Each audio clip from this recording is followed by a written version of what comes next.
Good morning, students. Today we will continue our chapter Economics, class 10, Globalization and Indian Economy. ठीक है, हम इसमें globalisation के बारे में पढ़ चुके हैं, डिस्कस कर चुके हैं। अब हम इसके impact of globalization in India, India में भी इसके क्या इम्पैक्ट हुए किसके ग्लोबलाइजेशन के, उसके बारे में डिस्कस करेंगे। क्योंकि हर एक चीज के अपने क्या है एडवांटेज और कुछ डिसएडवांटेज होते हैं। तो ग्लोबलाइजेशन के भी क्या एडवांटेज हैं, क्या डिसएडवांटेज हैं, इसके बारे में आज हम डिस्कस करेंगे। तो क्या है, सबसे पहले हम एडवांटेज के बारे में पढ़ेंगे, क्या क्या हुआ था, क्या एडवांटेज हुई है। तो क्या है ग्लोबलाइजेशन, ग्लोबलाइजेशन के क्या क्या किस किस को एडवांटेज हुआ, एडवांटेज ऑफ कंज्यूमर। ठीक है, कंज्यूमर्स के को एडवांटेज हुआ। कैसे एडवांटेज हुआ भी, जैसे हमारे जैसे ट्रेड बैरियर्स हटने के बाद जो मल्टीनेशनल कंपनीज है, फॉरेन कंपनीज है, उनकी क्या है बाढ़ सी आ गई। तो बाढ़ यानी बहुत सारी कंपनियों ने इन्वेस्ट करना शुरू कर दिया कहाँ पर, हमारे इंडिया में। तो उससे क्या है, इससे बहुत सारे प्रोडक्ट जो अलग अलग कंपनियां अलग अलग अपने अपने प्रोडक्ट्स लेके आ रही थी, तो इससे बहुत सारे बिग प्रोडक्ट्स की क्या है भरमार होगी किसमें, मार्केट में। तो इससे क्या है कंज्यूमर को क्या एडवांटेज मिला कि भी उसको क्या है मिली ग्रेटर चॉइस, भी उसको चूज करने यानी उसको चॉइस करने की क्या मिली फ्रीडम मिली। भी इतने सारे प्रोडक्ट्स आने के बाद भी वो भी कहीं से भी अच्छी चीज को चूज कर सकता है। भी अगर वो इस शॉप पे जा रहा है तो उसको नहीं पसंद आया तो नहीं पसंद आया तो नहीं लेना, तो कहीं दूसरी शॉप पे जाएगा तो उससे और अच्छी प्रोडक्ट उसको मिलेंगे। और इसके साथ साथ क्या है इम्प्रूव क्वालिटी, और क्वालिटी में क्या हुई इम्प्रूवमेंट हुई। जैसे जैसे भी कंपटीशन बढ़ गया था, कंपटीशन बढ़ने के कारण हर एक कंपनी अपने जो प्रोडक्ट है उसमें क्या है तो अपनी क्वालिटी को क्या करेगी इम्प्रूव करेगी। तो इससे क्या हुआ क्वालिटी में भी क्या है इम्प्रूवमेंट हुई। और उसके साथ ही बहुत सारे वो आने के साथ मार्केट में प्रोडक्ट आने के कारण क्या है लोअर प्राइस हो गए, यानी दाम कम हो गए। इससे क्या है किसको फायदा हुआ, हमारे कंज्यूमर्स को फायदा हुआ। और इससे क्या हुआ और क्या हुआ हाई स्टैंडर्ड लिविंग, और उनका क्या है जो लिविंग स्टैंडर्ड है वो क्या है हाई हो गया। तो ये हमारे किसमें कंज्यूमर्स के क्या है एडवांटेज मिला किसको कंज्यूमर्स को। तो अब क्या है multinational companies MNC investment in India, भी जो मल्टीनेशनल कंपनीज है उन्हें किसमें इन्वेस्टमेंट किया, इंडिया में इन्वेस्टमेंट किया। तो क्या हुआ इससे कंपनीज का इन्वेस्टमेंट करने से क्या हमारे इंडिया में जैसे भी क्या एडवांटेज मिला उसको भी, जैसे टैक्सेस वगैरह बढ़ गया, इससे क्या है इंडियन इकोनॉमी क्या ग्रोथ हुई। तो इसके कारण क्या पैसा आने से क्या है एम्प्लॉयमेंट बढ़ी, एम्प्लॉयमेंट भी बढ़ी और साथ में क्या है जॉब्स भी मिली। जो यहाँ पर अनएम्प्लॉयड थे उनको क्या है जॉब मिली, उनको क्या जॉब के भी अवसर मिले, इससे क्या है जॉब्स भी बढ़ी हमारे इसमें। और क्या लोकल कंपनीज, और हमारा क्या है जो local companies supplying raw material, जो लोकल कंपनीज थी जो भी रॉ मटेरियल सप्लाई करती थी तो वो उनको भी फायदा हुआ। कैसे फायदा हुआ, मान लीजिए मल्टीनेशनल कंपनी है वो एक मार्कर बनाती है, और जो स्मॉल जो वो है सप्लायर है, स्मॉल सप्लायर एक जैसे स्मॉल सप्लायर है वो क्या है इंक बनाते हैं, जो लोकल कंपनीज है इंक बनाती हैं। तो इंक बनाती है तो वो क्या है अपने जो रॉ मटेरियल है वो मल्टीनेशनल कंपनी को क्या करेगी बेचेगी। तो इससे क्या हुआ उनको क्या फायदा हुआ किसको लोकल कंपनीज को, जो उन्होंने अपना रॉ मटेरियल किसको मल्टीनेशनल कंपनीज को दिया बेचा। तो इसके साथ ही क्या है जो टॉप इंडियन कंपनीज है, अब क्या आ गया हमारा टॉप इंडियन कंपनीज, जो हमारी टॉप इंडियन कंपनीज हैं कैसे हैं, जो महिंद्रा एंड महिंद्रा है और जैसे फोर्टिसेंस है, ये सब कुछ हमारी जो लोकल कंपनीज हैं, यानी लोकल कंपनीज है यहाँ की लोकल कंपनीज जो क्या है टॉप इंडियन कंपनीज हैं। Invested in new technology and also gain a lot from collaboration with foreign companies, भी फॉरेन कंपनीज के साथ उन्होंने मिलकर क्या किया मिल गए वो महिंद्रा एंड महिंद्रा किससे फोर्ड मोटर्स के साथ उन्होंने कोलैबोरेशन किया था। तो क्या हुआ जो पहले रात तक तो क्या है उसके पास इतना पैसा नहीं था, लेकिन जो फोर्ड मोटर्स के साथ उसने क्या है कोलैबोरेशन किया। तो क्या है जो फोर्ड मोटर्स फॉरेन कंपनी थी उसने कितना इन्वेस्टमेंट किया था 1700 करोड़ रुपए का इन्वेस्ट किया था। तो क्या है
हो सकती हैं किसके चलते, ग्लोबलाइजेशन के चलते। तो ये क्या है, ये भी एक एडवांटेज है किसका, ग्लोबलाइजेशन का।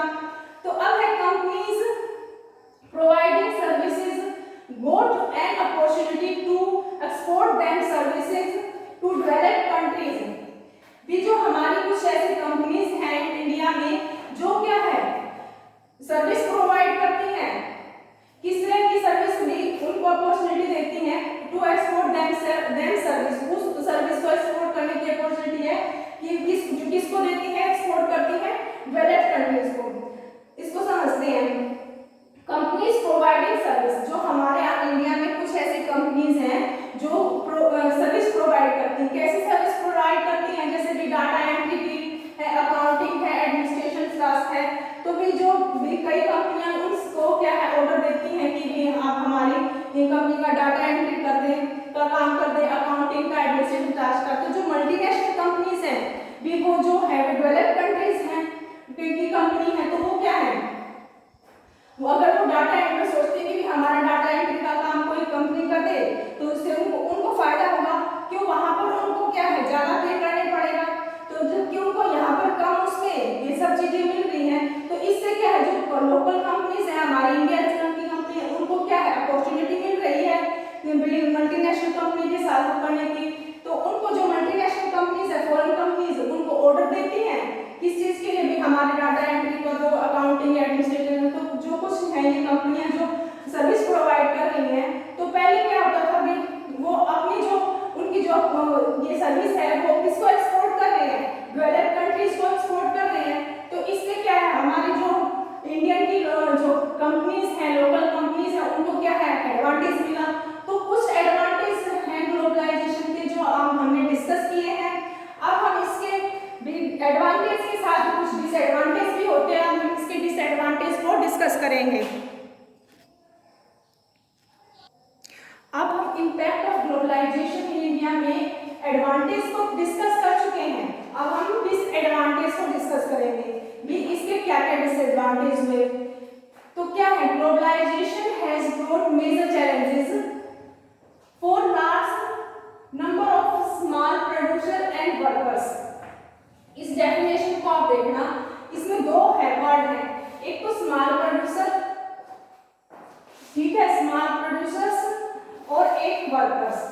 भी जो ग्लोबलाइजेशन है भी बहुत सारे चैलेंजेस लेकर आया, किसके लिए लेकर आया, जो स्मॉल प्रोड्यूसर्स हैं और वर्कर्स हैं उनके लिए बहुत सारे चैलेंजेस लेके आया। कैसे लेके आया भी, सबसे ज्यादा इफेक्ट किसको पड़ा, ग्लोबलाइजेशन के कारण डिसएडवांटेज में स्मॉल प्रोड्यूसर और वर्कर्स को। भी आपकी उसमें बुक में स्टोरी दी गई है स्मॉल प्रोड्यूसर और वर्कर्स की। एक स्टोरी है स्टोरी ऑफ रवि और वर्कर में है स्टोरी ऑफ सुशीला। जो स्टोरी ऑफ रवि है इसमें रवि क्या है, स्मॉल प्रोड्यूसर है, तो वो क्या है एक कैपेसिटर प्रोड्यूस करता है। कैपेसिटर एक इलेक्ट्रॉनिक डिवाइस है भी जो टीवी, रेडियो वगैरह में लगाया जाता है, तो वो प्रोड्यूस करता है। जैसे ये रवि है, ठीक है, रवि है क्या प्रोड्यूस करता है, कैपेसिटर प्रोड्यूस करता है। किसको, उसको कहां पर यूज किया जाता है, टीवी, रेडियो वगैरह में लगाने में उसका यूज किया जाता है।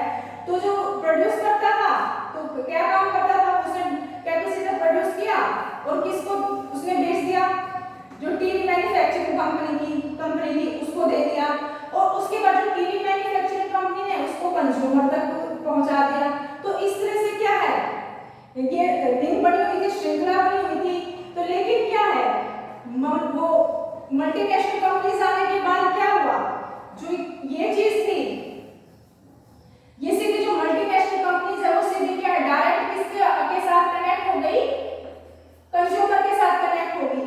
और जो प्रोड्यूसर स्मॉल प्रोड्यूसर और जो कंपनी थी मैन्युफैक्चरिंग कंपनी उनका क्या है वो कट गए, किससे कट गए, कंज्यूमर से। वो मल्टीनेशनल कंपनीज आने के बाद क्या है वो सीधी किससे कंज्यूमर से कनेक्ट हो गई। तो इससे के कारण क्या है, इससे स्मॉल प्रोड्यूसर को क्या है बहुत लॉस हुआ, उनका डिसएडवांटेज हुआ। तो उसके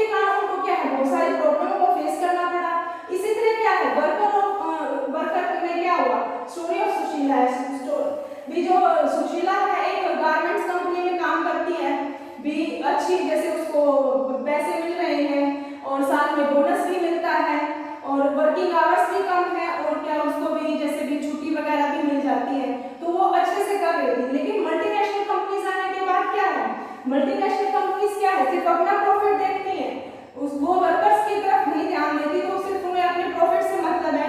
तो वो आने के बाद क्या है, उनके वो जैसे उनकी जो पैसे हैं वो भी कम हो गए, बोनस वगैरह सब बंद हो गया और वर्किंग आवर्स क्या बढ़ गए। और साथ साथ क्या है, जो छोटी छोटी कंपनीज थी वो क्या है, बंद हो गई। क्यों? क्योंकि मल्टीनेशनल कंपनीज आने के बाद उनका जैसे कि स्मॉल प्रोड्यूसर वगैरह थे, इनका काम बंद हो गया था और इसके बाद जैसे वर्कर्स उसमें काम करते थे तो उनको भी क्या है, काम करना बंद हो गया। इससे क्या है, उन्होंने जो वर्कर्स ने भी बहुत सारे प्रॉब्लम फेस की, किसके भी ग्लोबलाइजेशन के कारण, क्योंकि बहुत सारी मल्टीनेशनल कंपनीज आ गई थी। तो इससे क्या होता है, इसका क्या कंक्लूजन निकलता है, हम क्या करते हैं, आपको कैसा लगता है कि ग्लोबलाइजेशन क्या है? तो इसका क्या कंक्लूजन निकला, हार्ड कंपटीशन। हार्ड कंपटीशन यानी कंपटीशन बहुत ज्यादा हार्ड हो गया था, किसके बीच में, जैसे मल्टीनेशनल कंपनीज और जो लोकल कंपनीज थी उनमें। तो कंपटीशन बढ़ जाने के कारण जो small producer can not compete, जो स्मॉल प्रोड्यूसर थे जैसे रवि जैसे थे, वो उनके साथ कंपटीशन नहीं कर पाए। कंपटीशन नहीं कर पाए तो क्या हुआ, शटिंग डाउन ऑफ इंडस्ट्रीज। जो स्मॉल स्केल की जो इंडस्ट्रीज थी, जो स्मॉल स्केल की इंडस्ट्रीज थी, इसमें इंडस्ट्री में स्मॉल स्केल की जो इंडस्ट्रीज थी वो क्या है, बंद हो गई। क्योंकि वो क्या है, कंपटीशन बढ़ने के, हार्ड कंपटीशन होने के कारण वो उनके सामने कम्पीट नहीं कर पाए और क्या है, वो shutting down of industries, companies बंद हो गई। और फिर क्या है, एमएनसी जो मल्टीनेशनल कंपनी है, try to cut their cost, उन्होंने अपना जो पैसा कम करने की सोची। कैसे भी, जैसे आप मानो जो वो प्रोडक्ट कर रहे हैं भी उसमें कम से कम पैसा लगाना चाह रहे थे। जैसे आप भाई, जैसे मान लो कोई घर बना रहा है, तो घर बनाना चाहता है वो भी कम पैसे में घर बनाना चाहता है, तो क्या करेगा, कहाँ पर कटौती करेगा, अभी वो सिंपल सा घर बनाएगा, ज्यादा काम झाम उसमें डेकोरेशन में ज्यादा पैसा नहीं लगाएगा, एक सिंपल सा अपना घर बनाएगा। तो इसी तरह जो कंपनीज है मल्टीनेशनल कंपनीज, वो भी ज्यादा जैसे भी काम ज्यादा चाहते थे लेकिन पैसा कम, तो उन्होंने क्या try to cut their cost, अपने कॉस्ट को कम कर दिया, जिससे क्या, जिसका इफेक्ट किस पर पड़ा, वर्कर्स पर पड़ा और सप्लायर्स पर। जैसे फिर वो क्या चाहती थी multinational company, looks for cheapest supplier, भी वो चीपेस्ट जो सस्ते में उन्हें सप्लायर मिल जाए, उनको उन्होंने इस तरह से वो किया। तो जो सप्लायर्स थे वो भी क्या है, जो कंपनीज थी वो चाहती थी कि जो सप्लायर्स हैं उनको उन्होंने अपॉइंट किया चीपेस्ट सप्लायर्स को, तो क्या है, वो चाहती थी कि उनको जो वर्कर्स लेके आए वो लो वेजेस पे हो और उनके जो वर्किंग आवर्स भी क्या लो होने चाहिए। मान लीजिए जैसे सप्लायर्स है भी, सुशीला को अगर मैं चाहता हूँ कि जैसे सुशीला मेरे पास काम के लिए आती है, तो मैं उसको भी, क्योंकि मल्टीनेशनल कंपनी सिर्फ अपना प्रॉफिट देख रही है, जब उसको सप्लायर्स को प्रॉफिट नहीं मिलेगा तो वो सुशीला को कैसे प्रॉफिट दे सकता है भी, जब वो सुशीला, तो इसके कारण क्या, सुशीला को भी माने उसको इतनी प्रॉब्लम हुई थी, काम नहीं मिल रहा था, मतलब पहले वो एक इंडस्ट्री में काम कर रही थी, अब उसको काम के लिए कहीं दूर जाना पड़ेगा, दूर भाई उसके घर से भी दूर हो सकता है, कम पैसे मिलेंगे, इससे उसने बहुत सारी प्रॉब्लम फेस हुई किससे, वो वर्कर्स को। तो इस तरह की किसकी वजह से, मल्टीनेशनल कंपनीज वगैरह के आने की वजह से। तो उन्होंने भी क्या है, जो सप्लायर्स हैं वो भी क्या है, वर्कर्स की वो नहीं कर पाते थे, क्योंकि जो मल्टीनेशनल कंपनीज थी सिर्फ अपना प्रॉफिट देखती थी और उन्होंने ऐसे चीपेस्ट सप्लायर को भी अपॉइंट किया था, जिससे भी वो ऐसे वर्कर्स लेके आए जो लो वेजेस पर काम करें और उनके वर्किंग आवर्स भी क्या लो होने चाहिए। तो ये सब क्या है, डिसएडवांटेज थे हमारे किसकी, ग्लोबलाइजेशन के। सबसे ज्यादा इफेक्ट किस पर पड़ा, हमारे स्मॉल प्रोड्यूसर और वर्कर्स पर। तो अब हमारा नेक्स्ट टॉपिक है the struggle for a fair globalization, जिसको अब हम डिस्कस करेंगे। अब हम स्ट्रगल फॉर फेयर ग्लोबलाइजेशन के बारे में डिस्कस करेंगे। ये हमारा लास्ट टॉपिक है इस चैप्टर का। क्या है इसमें, not everyone has benefit equally from globalization. भी इसको आप टाइम को समझ गए होंगे, ग्लोबलाइजेशन के कारण भी क्या सभी को बेनिफिट इक्वली बेनिफिट नहीं मिले हैं। कैसे भी, किसी को तो भी ज्यादा, जैसे स्मॉल प्रोड्यूसर वर्कर है उसको तो कुछ भी बेनिफिट नहीं मिला है, और जो बड़ी बड़ी जैसे जो कंपनीज थी वो क्या है, और ज्यादा पुअर होती चली गई। लेकिन इनको क्या है, जो इक्वली बेनिफिट मिलना चाहिए था ग्लोबलाइजेशन के कारण वो नहीं मिला। तो इसके कारण क्या है, व्हाट इज फेयर ग्लोबलाइजेशन भी, फेयर ग्लोबलाइजेशन क्या है, तो क्या है इसका, इक्वल अपॉर्चुनिटीज फॉर ऑल।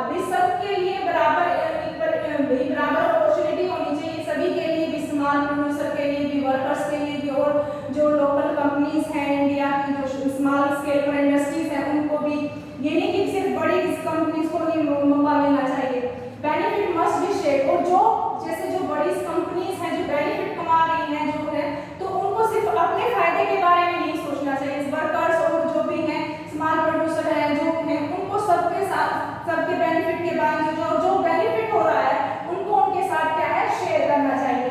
भी सबको इक्वल अपॉर्चुनिटी मिलनी चाहिए और जो बेनिफिट हो रहा है वो क्या है सबके बीच शेयर होना चाहिए, यानी उनको मिलना चाहिए, बढ़ना चाहिए। तो how to make globalization fair, हम भी ग्लोबलाइजेशन को फेयर कैसे बना सकते हैं?